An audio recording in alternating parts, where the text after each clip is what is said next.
A high school senior in Texas is calling out his public high school for a double standard. 17-year-old Trevor Wilkinson is an openly gay male. He was suspended from his school for wearing nail polish, which violates the school's dress code. Here's what Wilkinson explained to ABC News about his decision.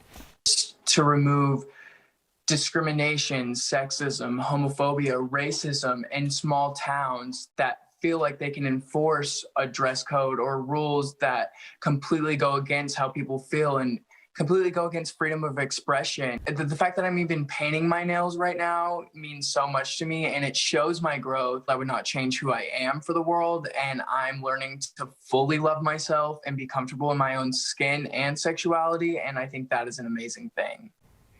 The high school in West Texas says that men are prohibited from wearing makeup and nail polish, and a school administrator said the student was allowed to fix the problem, but was assigned in-school suspension after he refused to remove the nail polish. Meantime, Wilkinson has started this Change.org petition, which has nearly 70,000 signatures. He hopes it encourages the school to change its policy. So the question is this a double standard, DBL Nation? Should boys be allowed to wear nail polish at school? I don't see why not. First of all, if that was my child, Jeff, I would be so proud of him. I would be so proud that he was challenging. I know it's against the rules, but he's challenging these rules and social norms. I say there's good trouble and bad trouble. This is good trouble, in my opinion. Right, and I think if you put on any TV show, Sam, in the whole nation, we're going to go around the horn and say, this is a good thing. You know what I mean? It's 2020. Start expressing yourself. That's what this year is all about, I guess. Al's going to say the same thing. Lindsay's going to say the same thing, and then we're going to move on to the next thing. What I want to do now, and especially coming up in 2021, is challenge myself, challenge this show a little bit. We don't have anyone from the LGBTQ community to speak up on this, but what about just breaking the rules in general? This is against the rules. I get it. It's a public school, not a private school, so I'm with you on this one. But I want to challenge myself to see the other side. Some people don't think this is a great thing. Can you just start wearing your clothes backwards to school and doing that if that's against the rules, or wearing some kind of crazy symbol because that's the way you feel and you want to express it? I want to see why the other side doesn't think this is a good thing. That's what I want to challenge myself for the new year. Well, it breaks gender norms, Jeff, and I'll tell you why I think this is a bad thing, and this is me kind of thinking outside of the box and thinking long term.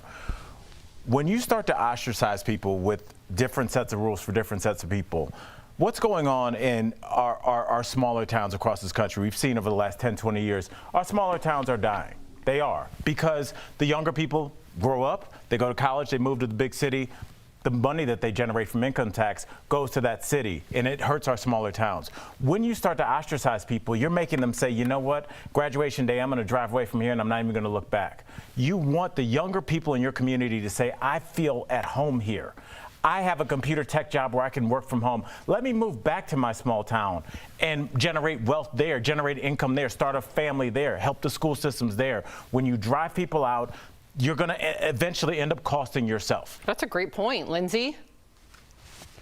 I thought this story was crazy. It kind of personally offended me based on my experiences growing up. I remember I used to get in-school suspension for wearing a hat that might have matched my outfit, or before the way that clothes, if I had the same dress as one of my friends, because I went to a very diverse high school, you know, the way it fit me was different because of my shape. We've seen that happen at other schools, like the young black girl who was wearing the swim outfit, and they disqualified her because of how it was riding up when she was swimming, because that's how she's shaped. And so I think that when they have these rules that are like blanket rules that apply to people when they're just trying to be children and express themselves in the way they want to, it's just offensive as a parent. The kids need to be able to learn, and the parents need to tell the school to have something better to focus on, like how we can keep our kids out of in-school suspension and actually make sure they're learning and graduating at high rates. I don't know why we're worried about nail polish or a hat or something as simple as that, or even a backward shirt like Jeff was saying. It's just like when we talk about offending an entire community, then okay, we can talk about why you wouldn't be able to wear that and discrimination and things like that. But we're talking about self-expression, some of the greatest things you learn as a child